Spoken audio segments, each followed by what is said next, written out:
Good afternoon, everyone, and welcome to our 2021 Annual General Meeting. For anyone that doesn't know me, my name is Sherry Bott, and I'm the CEO at Women and Resource Development Corporation, or WRDC. First, a few housekeeping items.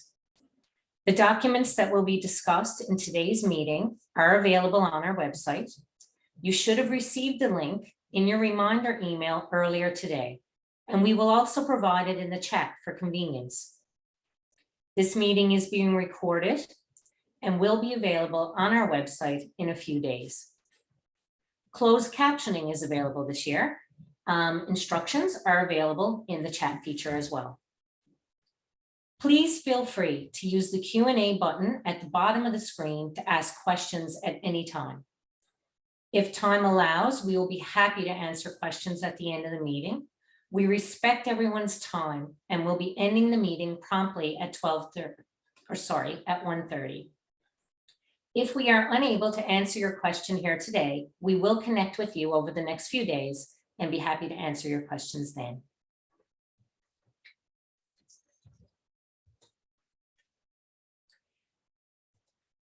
To start our event today, I would like to respectfully acknowledge the territory in which we gather as the ancestral homelands of the Beothuk and the island of Newfoundland as the ancestral homelands of the Mi'kmaq and the Beothuk. We would also like to recognize the Inuit of Nunatsiavut and Nunatuavut and the Innu of Nitassinan and their ancestors as the original people of Labrador. We strive for respectful relationships with all the peoples of this province as we search for collective healing and true reconciliation and honor this beautiful land together. It is now my pleasure to introduce Amanda McCallum, the chair of the WRDC Board of Directors. Amanda is the owner and president of her business, Ignite Education, Inc. She is a geologist, prospector, educator, and communications specialist.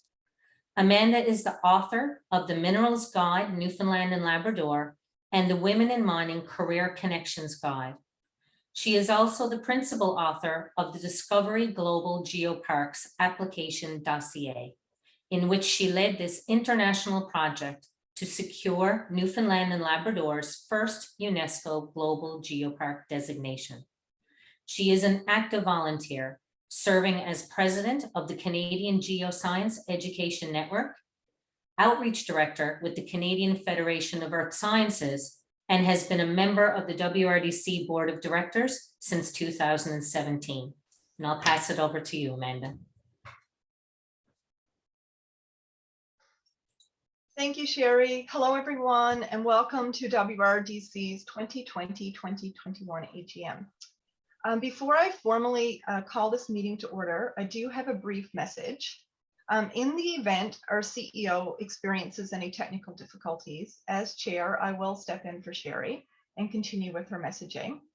And likewise, should I have, as the chair, experience any difficulties, our vice chair, Deborah Feltham, will continue on to chair the meeting. So having said that, it is now my pleasure to call this meeting to order at 12:35. And I'd like to begin by introducing our board of directors. And I'm going to start with our executive. So I've been in the chair role for the past year. Deborah Feltham is our vice chair and Monica Martin is our treasurer. So the three of us form the executive. We also have Carol Ann Harding, who is not only a director, but she's been our past chair and certainly been a mentor and a lot of support to the executive and to me personally over the past year. Michelle Farrell, director. Madeline Whalen, director. Jennifer Roach, director. Barbara Bragg, director. Nancy Wicks, director. And Pamela Power is also a director. And Pamela is a new director who joined our board this past year. So our first order of business will be the approval of the agenda. So I'd like to ask our directors for a motion to approve the 2021 AGM agenda using the chat function. So if somebody could make that motion, going to monitor the chat. So Carol Ann has made the motion. Thank you, Carol Ann. Can I have someone to second that motion, please? Second by Nancy. Thank you, Nancy. And all in favor?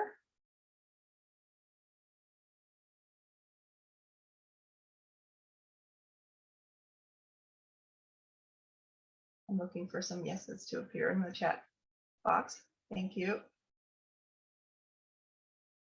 Great, thank you. Our second order of business is to approve the minutes from our 2020 AGM. So again, I'd like to ask our directors for a motion to approve the minutes from the 2020 AGM using the chat function.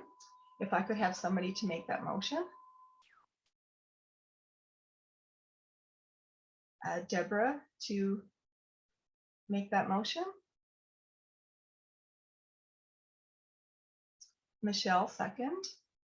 And if all directors could just acknowledge yes or agree in the chat function. Thank you, Pamela, Deborah, Carol Ann.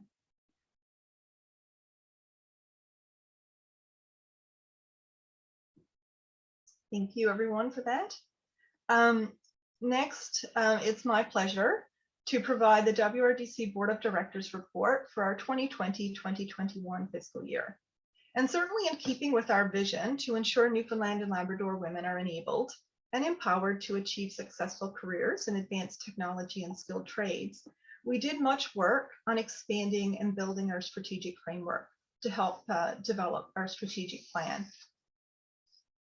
And that's where I'm really going to start and spend a little bit of time right now. So for each goal, we also identified rationale as well as outcomes and strategies.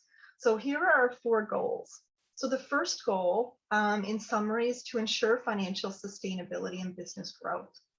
So it's important for us to ensure the long-term viability of WRDC by diversifying the funding and revenue streams that we have. And we want to make sure we do this to ensure that it meets and increases our revenues within a range set by the board over the next several years from 2021 to 2024, based on the economic forecast and industry circumstances. The rationale behind this is that with increased financial capacity, WRDC will be able to effectively support women.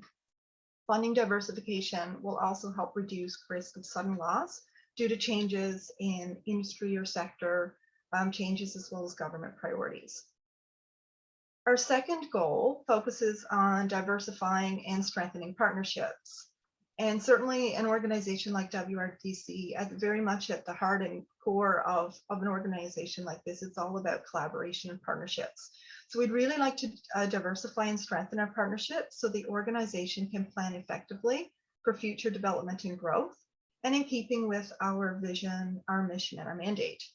And again, the rationale here is that with increased information and analysis on partnerships, WRDC can be more strategic in its stakeholder engagement activities, and as well as increased resources and organizational capacity.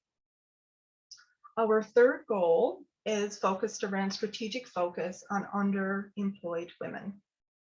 Influencing the design, the development and implementation of skill development funding policies and practices, providing more pathways to secure meaningful employment for women who are either currently employed in low income positions or low skill jobs or otherwise unemployed. And again, the rationale here is that underemployed women who wish to move into high value careers are vulnerable by the current eligibility requirements for skills development.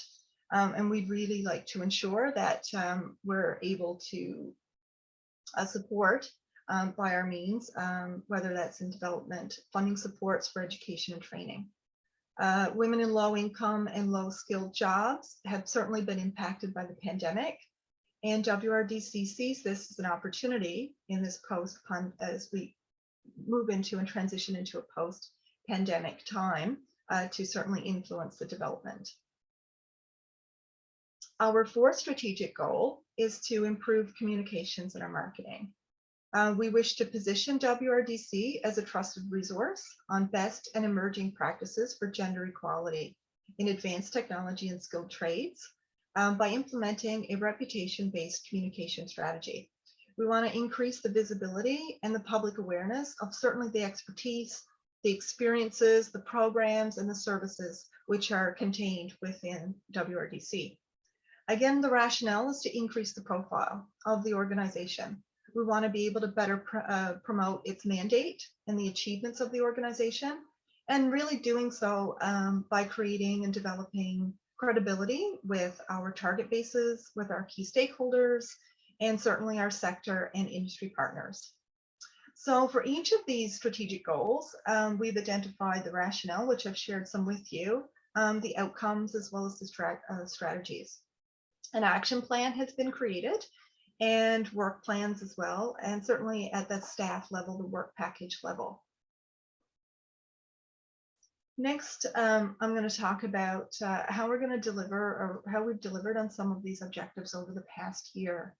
Certainly with WRDC, we're very much committed to continuous improvement and growth and professional development opportunities. For myself as the chair, I attended a variety of series of sessions on board governance over the past year by the Community Sector Council of Newfoundland and Labrador. They have a tremendous wealth and repository of resources. So certainly for anybody in attendance, I'd encourage you to check out the resources. Many of our board members also attended ICD, Newfoundland and Labrador chapter events and workshops. These are just two that are listed here. One was the Director's Dilemma workshop, as well as the benefits of advisory boards. We celebrated International Women's Day early in the year, as well as linked that event with our EDI, or our Equity, Diversity, and Inclusion Recognition Awards. And at that time, we had a keynote speaker, Michelle King, who really gave a phenomenal presentation, and I think really expanded our perspective and being that notion of allyship. We also, as a governance board, we reviewed our bylaws, and in particular in preparation for the implementation of restricted board funds, which was recommended by the auditor last year. And although I just went through our our new strategic goals, we spent a large part of the year on the strategic planning sessions to determine many of these key elements, which will help guide the organization forward now from 2021, or as we move out of 2021 into 2024. And linked to that was a substantial amount of work with risk oversight. We held risk oversight workshop sessions to identify risk management and best practices tools. As a governance board, we are not involved in the day-to-day operations of the organization. So again, we're very much at a higher level strategic planning stage. So as mentioned, our strategic plan, we certainly looked at reviewing this and to guide us for the next 3 years. So we wanted to ensure that it aligns with our mission and our vision. And the strategic plan elements, of course, include a rationale, outcomes, strategies, with an action plan, including key activities and milestones. We did review our values, and that was a large input and contribution from the staff, and as well as to reflect on the vision, our mission, and our goals. We conducted overall board and individual director evaluations, and that was led by Deborah Feltham, our vice chair.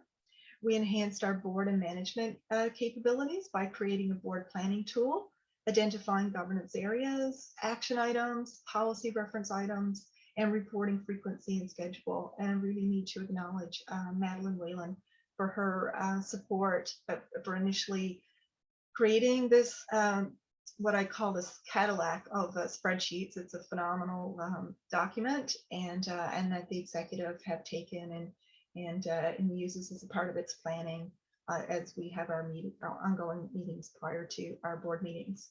We also conducted preliminary review of our governance policies, and there was a team certainly involved with that, and that was again led by our vice chair, Deborah Feltham. We recruited a board of director position and completed orientation. So we certainly welcome and are delighted to have Pamela Power on our board. We've continued to create strategic risk oversight and governance policies and processes, and that has been championed by two board members, Michelle Farrell and Barbara Bragg, who certainly bring so much depth to this process and have been guiding and leading the board through this process. And we have updated our board of director application and the appointment process. And we are currently, I'll speak a little bit more about this later when I give the formal board chair report, but we are continuing, we are still in the recruitment process, and we hope to be able to provide a little bit more information on that shortly. In terms of challenges for this past year, I think like any organization, we've obviously been affected with the pandemic. And with that, that means we spend a lot of time reflecting as an organization. We're challenged by a wide range of risks, whether that be from a strategic, financial, compliance to operational and more. So while some of those risks we may not be able to identify, others are, or we may be able to identify, others are unknown and unanticipated. So given certainly that potential risk, then it's important for us to really look to reflect on that and to look at that and be as proactive as we possibly can. So it was important to have a dynamic risk management system in place to help us better understand and to be able to withstand crises that can potentially arise. So for this reason, we have been working through an appropriate risk oversight processes so that we're better able to manage the organization's capacity for risk. Looking ahead for the next year, we're going to continue to ensure that our 4 priority strategic goals are being actioned and implemented as effectively as possible. And we're going to continue to do work with the risk oversight management processes. So we've been identifying and prioritizing those potential risks. So next is to assess the inventory of the risk and to look at how as an organization we can mitigate those risks, ensuring that there's no disruption to WRDC and its operations.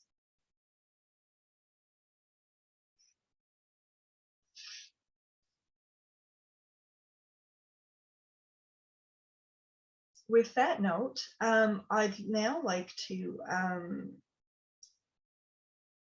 pass things over to WRDC's CEO, Sherry Butt, who's going to highlight the activities for the year and look at the annual report. Sherry, over to you. Thank you, Amanda. So for almost 25 years, WRDC has been changing the culture of work in industries and sectors that have historically been inaccessible and unwelcoming for women. Our success is a testament to the commitment and compassion of our partner organizations, our financial supporters, our volunteers, our board of directors, and our staff. I cannot overstate the impact they have had on the lives of thousands of girls and women, their families, their workplaces, their communities, and our province. And I cannot thank them all enough. Our career and employment specialists have provided thousands of girls, women, and gender diverse individuals with the knowledge, resources, and supports they need to make informed career choices and successfully train and advance in STEM and skilled trades. Our workplace diversity and inclusion specialists have assessed and supported hundreds of employers, delivered training to thousands of employees, and provided linkages to skilled and qualified women. Our experienced research consultants have designed, implemented, and analyzed thousands of climate surveys, providing insight and evidence-based strategies to improve employee experiences, corporate culture, and inclusion. WRDC is creating a local, diverse, skilled workforce, and we are supporting industry in their efforts to create and maintain inclusive workplaces. As you can see in this graphic, WRDC offers a wide variety of programs and services to address challenges surrounding the attraction, recruitment, retention, and advancement of women in technology and skilled trades careers. Our key activities include career exploration, education and outreach, career development and employment assistance services, equity, diversity and inclusion, consultation services and training, and also research, collaboration, and partnerships with key stakeholders to identify solutions to challenges that are commonly identified by women in these careers. I encourage you all to visit WRDC.ca and STEMforgirls.ca for more information on all our programs, services, and supports. While 2020-2021 was a year defined by COVID-19 and lockdowns, it was also a year of learning, transformation, and growth. Public health restrictions meant that many of our regular programs and services could not be delivered in their current format. So we had to reimagine how we do our work, attend numerous webinars and training sessions, and approach these challenges strategically and collaboratively in true WRDC fashion. We had to navigate new software, equipment, and online platforms, remote and hybrid service delivery formats, as well as new government programs for our organization and for our clients. From Teams and Zoom to feed loop and webinars, we experimented, evaluated, implemented the software and platforms needed to continue to provide the high quality programs and services that we are known for. And WRDC not only survived, but we thrived. Our governance board focused on strategic direction and risk oversight, while our leadership team developed remote and hybrid workplace policies and practices to support innovation and growth, promote a healthy work-life balance, maintain an inclusive culture, and allow our team to work flexibly and effectively. Supporting our team allowed them to do what they do best, and they certainly did not disappoint. We piloted our new virtual STEM for Girls Club, provided remote career services to women throughout the province, developed and delivered virtual EDI workplace training, designed and facilitated online and hybrid employee experience surveys and focus groups. And we hosted virtual events for International Women's Day, our EDI Recognition Awards, our Hydro Scholarships, and our 2020 Annual General Meeting. New virtual and online offerings extended our reach provincially, as well as nationally and internationally.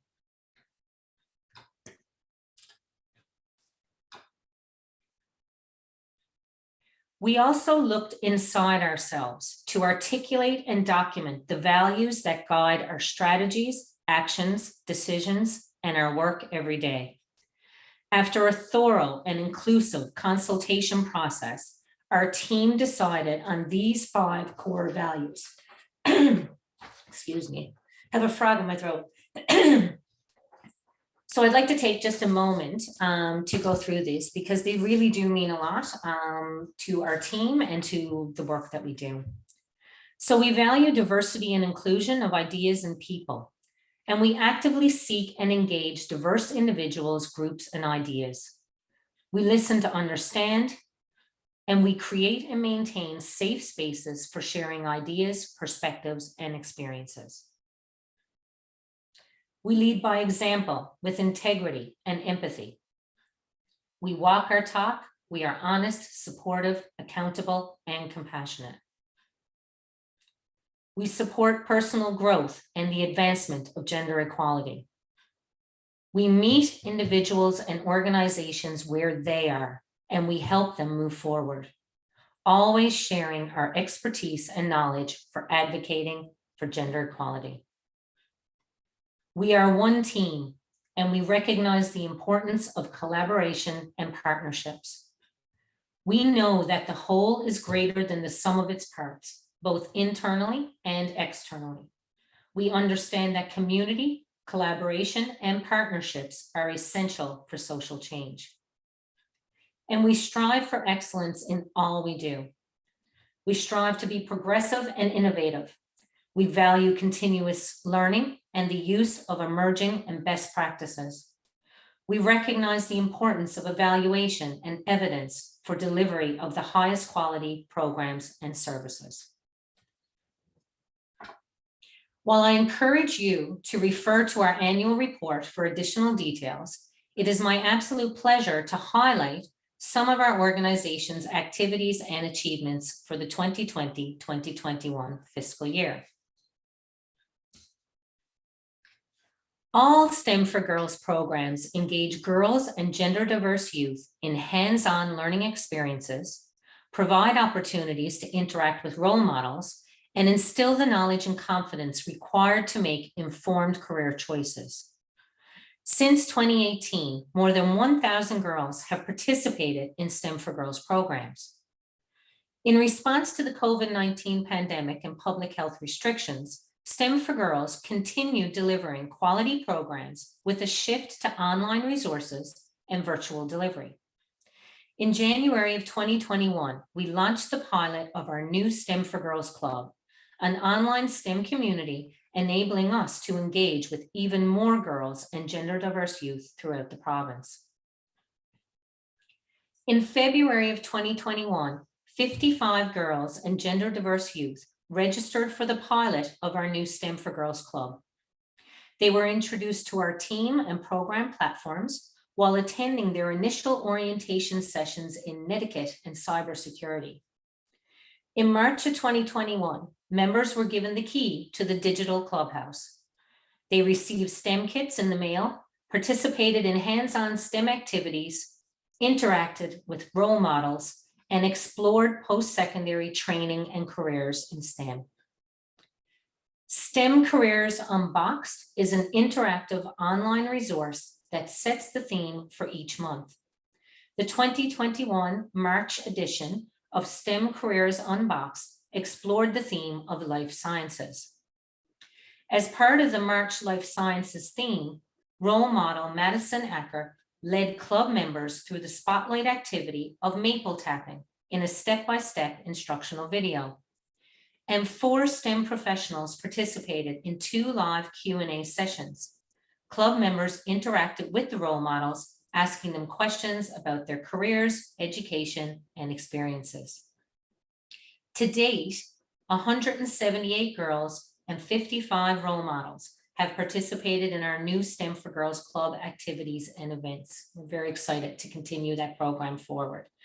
It's growing at an exponential rate, and we'll have lots of great things, I'm sure, to report on that in next year's AGM and with next year's annual report. Taking the time to build trusting, collaborative, and effective relationships with women, employers, education institutions, Indigenous groups, and community organizations is vitally important. Since 2016, WRDC has worked directly with more than 1,000 women. Using a client-centered approach, we have supported women who face some of the largest barriers in our province. With public health restrictions in place due to COVID-19, our career practitioners pivoted to remote service delivery. Utilizing available technology, they provided women throughout the province with critical career development and employment supports, including navigation of the Government of Canada's COVID Relief Benefits Program. While there were multiple postponements and revised start dates, 13 women participated in our 16-week orientation to trades and technology program that was delivered at the College of the North Atlantic. 4 women graduated in WRDC's first cohort of In Motion and Momentum Plus in Happy Valley Goose Bay. WRDC is proud to partner with the Canadian Career Development Foundation in the delivery of this phenomenal program. Our career services team also delivered 41 information sessions throughout the province, participated in 97 meetings with employers to build relationships and provide direct linkages to qualified women. And they participated in 870 meetings with community groups and education institutions. WRDC is committed to the delivery of career services following the Canadian standards and guidelines for career development. This year, we are very proud to announce that a second member of our career services team received the professional designation of Certified Career Development Practitioner. And in spite of all the extra challenges this year, 8 of our clients graduated from a post-secondary training program and 31 were employed. A diverse workforce and an inclusive work environment provide extensive benefits for businesses as well as the people who work there. Many now recognize the value of diversity and inclusion, but they do not know how to implement effective systemic change. WRDC is often the initial point of contact for employers, and we act as an EDI incubator for small, medium, and large businesses. WRDC's team of experienced professionals support employers in the development and implementation of human resource strategies for gender equity, diversity, and inclusion, contributing to a positive transformation of work culture. This year, our workplace diversity and inclusion specialists completed detailed workplace diversity assessments, including customized recommendations and action plans for 17 separate employers. They delivered 8 information sessions and presentations to 575 people. They facilitated 12 virtual employee experience sessions with more than 100 employees of a global organization. They developed and delivered 13 customized Creating a Respectful Workplace workshop with 111 participants that represented 8 separate employers. And since 2016, more than 2,000 people have now completed our customized Creating a Respectful Workplace training. They also developed and delivered 7 customized diversity, inclusion, and you workshops with 97 participants of 5 separate employers. And they delivered 12 virtual public training sessions of both Creating a Respectful Workplace and Diversity, Inclusion, and You with 80 participants. And we developed and piloted our new Inclusive Leadership Professional Development Session, which has proven to be quite popular this year. In addition to ongoing evaluation of all WRDC programs and services, as well as partnering on research projects with external organizations and external organizations and researchers, our experienced research team were very busy last year. In 2018, WRDC received funding from the Newfoundland and Labrador Workforce Innovation Center to evaluate the short and long-term impact of our employment assistance services and our career development programming. Results confirmed that WRDC's programs enhance essential skills, increase employability, and decrease barriers for women who want to work in trades or technology.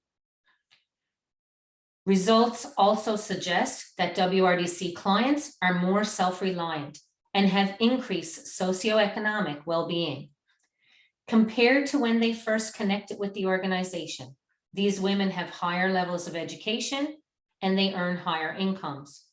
And significantly less women are receiving employment insurance or income support benefits.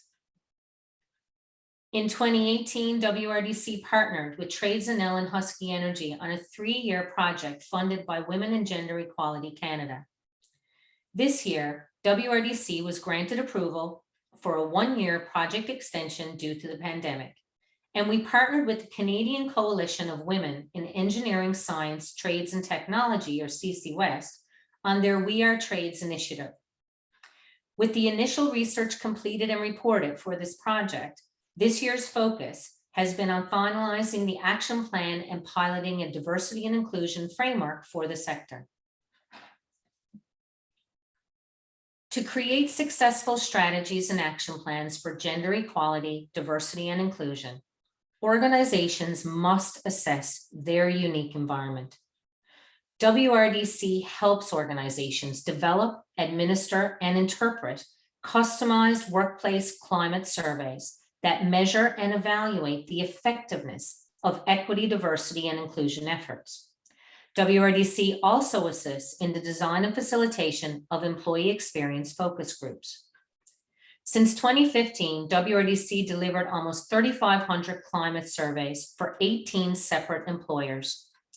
These surveys have been delivered on oil rigs, mining sites, construction sites, and in offices all over the province. Last year, WRDC shared expertise and presented emerging practices at the following meetings and events for IABC, the Center for Ocean Ventures and Entrepreneurship, or COVE, the Women in Tech Collective, which is hosted by TechNL, as well as the Ocean Supercluster. And these are just some examples of the many places that we've participated in various forums, networks, and events. And also in WRDC's International Women's Day virtual event with keynote speaker Michelle King, our Equity, Diversity, and Inclusion Recognition Awards, and our Trades and Technology Scholarships for Women with Newfoundland Hydro. And of course, none of this could happen without our team of highly skilled, dedicated, and passionate women.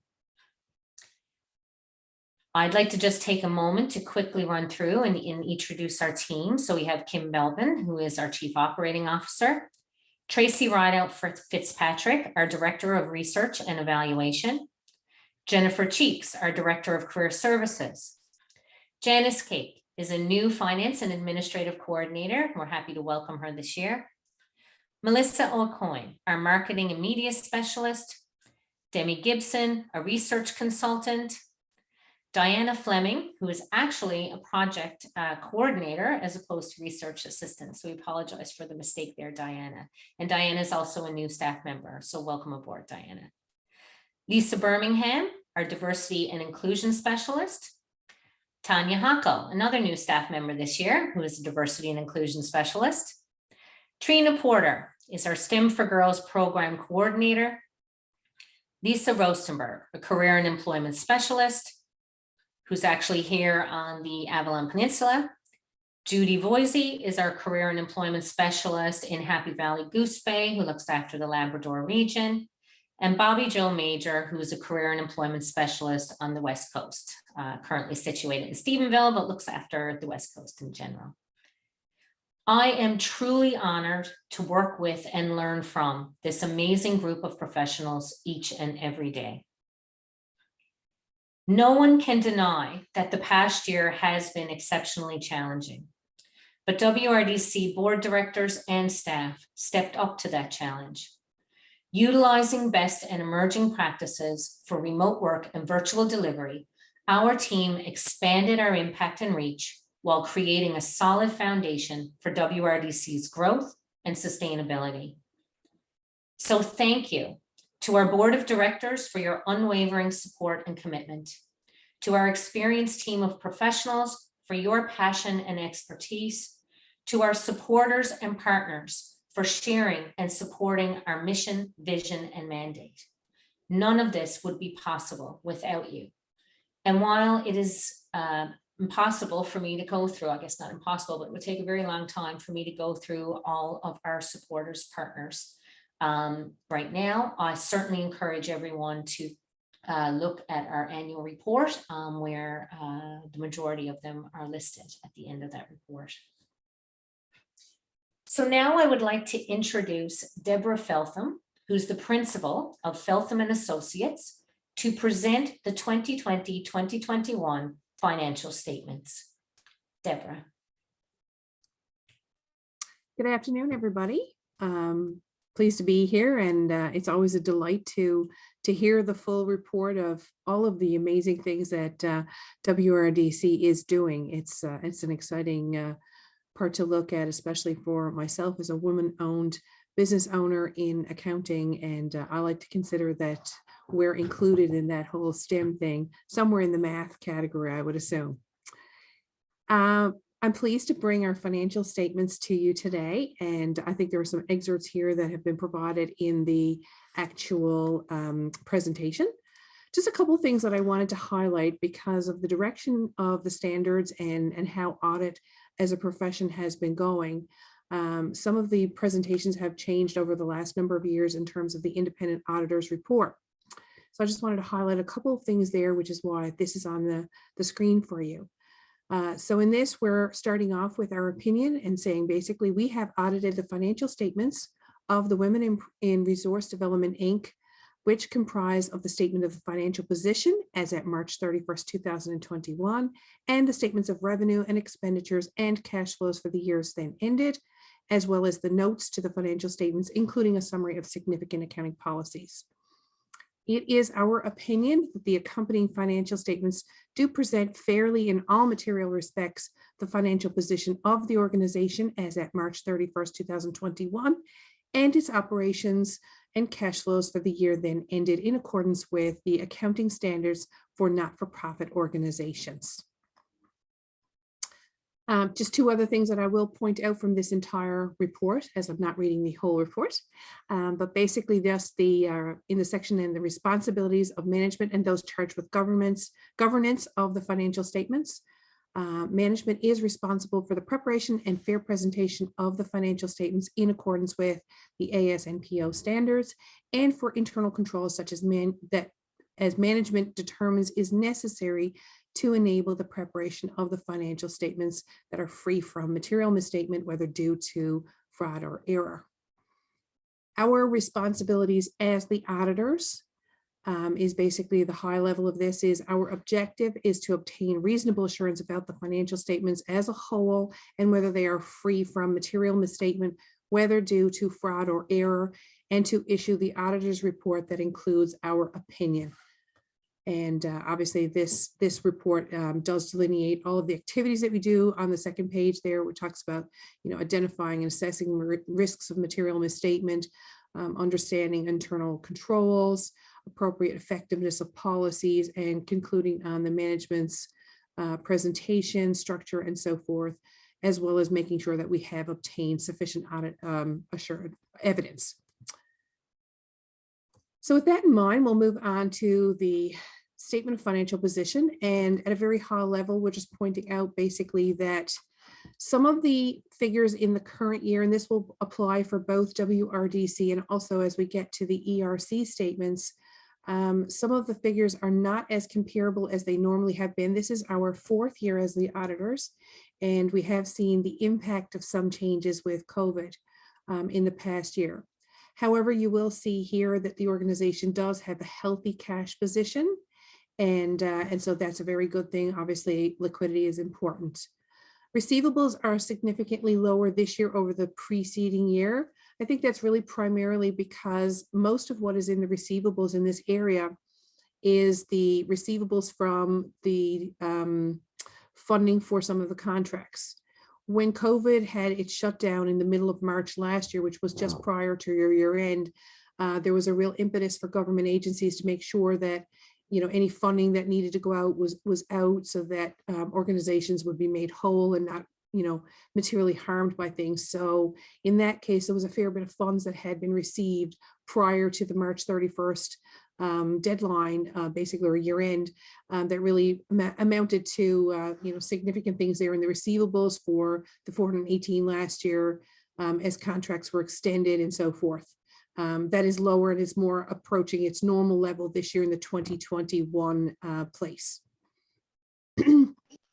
You'll see the similar impact down in the bottom part where it talks about the liabilities, where you'll see accounts payable last year were higher.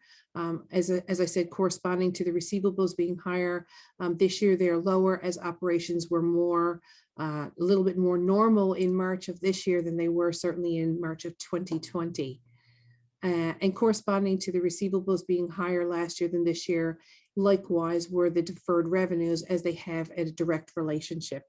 So the deferred revenues, again, being the part of the funding that has not yet been expended on operations for those projects.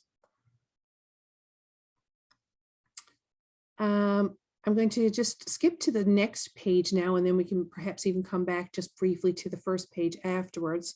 as I wanted to talk about really the statement of revenues and expenditures, or really the operations statement. And so you will see here that some of the revenues are down in 2021 as opposed to 2020. Of course, these are directly related to COVID and how the organization had to pivot, and some of the timing differences in terms of the delivery of some of those programs. In terms of the expenditures, again, there are some changes, and some of those examples for just for pointing out something as an example only. I'm not going to get into all of the individual differences as we have sometimes in the past, other than having a broad statement that all of the expenditures were within approved budgets, and the increases and decreases in expenditures were due to changes in the scope of the work, as well as to accommodate remote work and virtual delivery of our services and programs. So you'll see an example of that with regard to computer expenses, as the organization had to pivot to remote access and all of the things that had to be adapted to see that the organization was able to function differently. So that's just an example of that. It did lead to an overall deficiency of revenues over expenditures. And for the most part, that was really primarily related to the reduction in administration fees for many of the programs, as programs were delayed, and therefore the administration portion of those programs were also delayed. So you'll see, for example, that the administrative revenues are 23,000 this year as opposed to the 41 last year. And that makes a very significant impact to the bottom line, where there is a deficiency of revenues over expenditures, or a shortfall of 35,000. And Kim, if you can flip back to the previous page, that is the part that you'll see there when it talks about the unrestricted net assets, which basically has the deficiencies of revenues over expenditures, which then brings the balance at the end of the year downward by that 35,000, where there is an impact of operations primarily due to COVID. So that's everything that I have for that set of financial statements. And I believe we can switch off to the ERC financial statements. And so here we go with the ERC financial statements. Of course, you'll see similar impacts as with the WRDC, although certainly not identical, but again, an impact of basically changing operations in a COVID year over a non-COVID year. So that's really where you'll see some things. Not a lot of changes other than the cash position is down somewhat more here in this one than it is in the other one, but nothing significant and nothing that would impair the organization's ability to continue to function. Correspondingly with the change in cash, you'll also see a decrease in the deferred revenue, just basically meaning that the organization was able to complete projects and was able to spend the money on the project. So therefore the deferred amount of those revenues is actually lower this year than it was last year, as the organization entered shutdown last year at a very, very critical time, just prior to your Texploration event. We can flip off then to the next page, which is the statement of revenues over expenditures. And again, this one again is reflecting some of the decreases in operational revenues. Probably the largest impacted here is the industry donations, as some of the industry partners really went into a period of trying to protect core assets and core programs for themselves, and the uncertainty of whether or not some things could be supported and so forth. But I believe that will be certainly evident in the future, that the partners are still going to be there and strong for WRDC. Correspondingly, because of those revenues being down, the ERC was able to avail of the Canada Emergency Wage Subsidy. So you will see that one reflected here as the $18,000. That is more than what it was, obviously over and above what it was last year.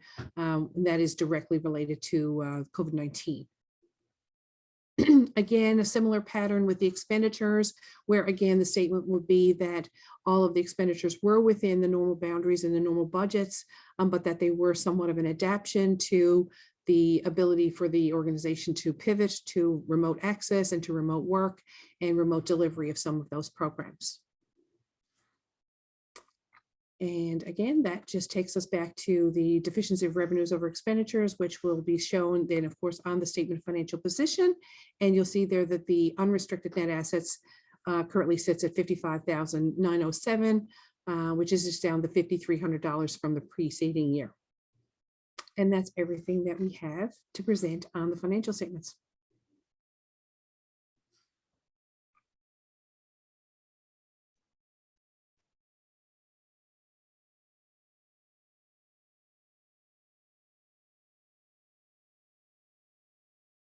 Thank you, Deborah. I'm just wondering, I've been having technical difficulties. Can people hear me right now and see me? Yes? Yes, Okay. Amanda, yes. Okay, thank you. I did have to actually, I was disconnected and I had to rejoin. Thank you, Deborah, and to your entire team at Feltham and Associates. We've been really pleased to be supporting a woman-owned business, and Feltham and Associates have just finished their 4th year of a 5-year term. I also want to give special thanks to Sherry and Kim, who of course keep the finances in well order, and also to our treasurer, Monica, for her oversight. At this point in time, I'm just going to present a short message as chair of the board. And like any time, I mean, annual general meetings are certainly an occasion of renewal. It's a time to really reflect on the past year, while at the same time looking ahead and embracing new challenges. And there's many reasons for us to remember this past year, but we'll certainly remember this year for extending its reach. And if you listened carefully to the activity report that Sherry shared, it hasn't slowed down the organization whatsoever. And the team is really pulled together. It was a time to come together, to dig deeper, and to reach further in its program delivery, its services, and its lines of businesses. So I certainly want to commend Sherry and the entire staff for all of your tremendous efforts. I'm just delighted when we get to hear all of these numbers and see about all the programs that have been delivered over the past year. As an organization, we remain anchored in our vision, our mission, and our values. And of course, in strategically positioning ourselves to further strengthen and expand the organization's impact. This past year, as noted, the board spent a lot of time developing its 2021-2024 strategic plan through strategic planning priorities and planning activities. I'm not going to, I think I've covered that in enough detail, so I'm not going to review those again, but those 4 priorities will certainly guide us over the next 3 years. And the results and impacts of WRDC are due to the remarkable efforts by our professional team and staff. You are the catalysts, you are the executors, and WRDC's team are incubators. You're delivering and expanding the organization's programs and services. So I really want to thank Sherry as CEO, the entire staff, our stakeholders, volunteers, mentors, role models, especially those who have been involved with the STEM for Girls program, for your continuous support and commitment. Without that, these programs are really not possible. Thank you to my fellow board members for all of your passion, your expertise, and time. It's a pleasure to serve with all of you, to share in learning and the continuous improvements that we've been making for the organization. And I also want to extend thanks to our partners, our supporters, our funders, and our sponsors. And as Sherry noted, there's a really comprehensive list listed in the last couple of pages of the annual report. But I really want to leave you with a message. We all have a role to play to amplify women and girls' voices, to support them to grow and to experience successful careers in technology and skilled trades. Let's continue to work together to build and leverage opportunities to enable and empower a skilled, respectful, and inclusive Newfoundland and Labrador workforce. Having said that, looking forward to the year ahead, I'd like to introduce you to our new executive for the next year. So I will continue in the chair role. I'd like to welcome Michelle Farrell, who is coming in as our new vice chair, and Monica Martin will continue in the treasurer position.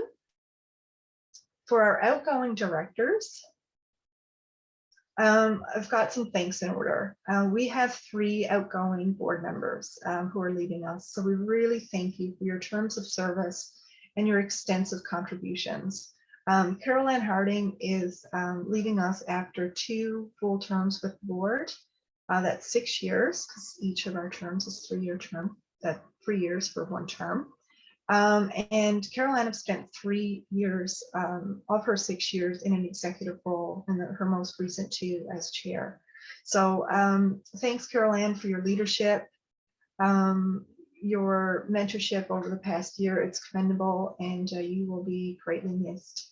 To Madeline Whalen and Jennifer Roach, who are also completing 3 years of service. They're leaving us after their first term. Tremendous sense of wealth and expertise who are leaving the board. So thank you so much for your dedication. As a not-for-profit organization, we certainly recognize and value the contributions that as directors that you've given, and the way in which you've supported and enabled the work that's done by WRDC to support women and girls in our community. So we certainly thank you for your service. In looking forward to fill these 3 positions, we have been overwhelmed by the positive response to our recent call for the board of directors. Given the high interest, it's the highest level of interest we've ever received, an incredible number of nominations. We really had to take the time to review the nominations. We will be meeting early in December to kind of finalize that selection process, and we'll be in touch. So we thank everyone for their patience with that. So this formally concludes WRDC's annual general meeting. I would like to make one final note before I send things back to Sherry. And unfortunately, we had a conflicting event happening today. It's the Women in Money Forum. And if you do have time to drop over and jump in on that particular event happening, then we certainly encourage you to do so. There's about a half an hour left in that event. I want to now just pass things over to Sherry. Thank you, Amanda. So I would also like to give a special and heartfelt thank you this year to our outgoing directors, and especially Carol Ann for her extensive contribution through multiple terms of service and on the executive of WRDC. I look forward to us continuing to work together in her role as CEO of Smart Ice. And while we have much to celebrate this year, there is still so much work for us to do. WRDC will continue to work with all stakeholders to transform the environment for women in trades and technology. It really does take a community to create the level of systemic change that we are trying to create. So let's connect, let's work together, collaborate, share ideas and resources, and then I think we can get there.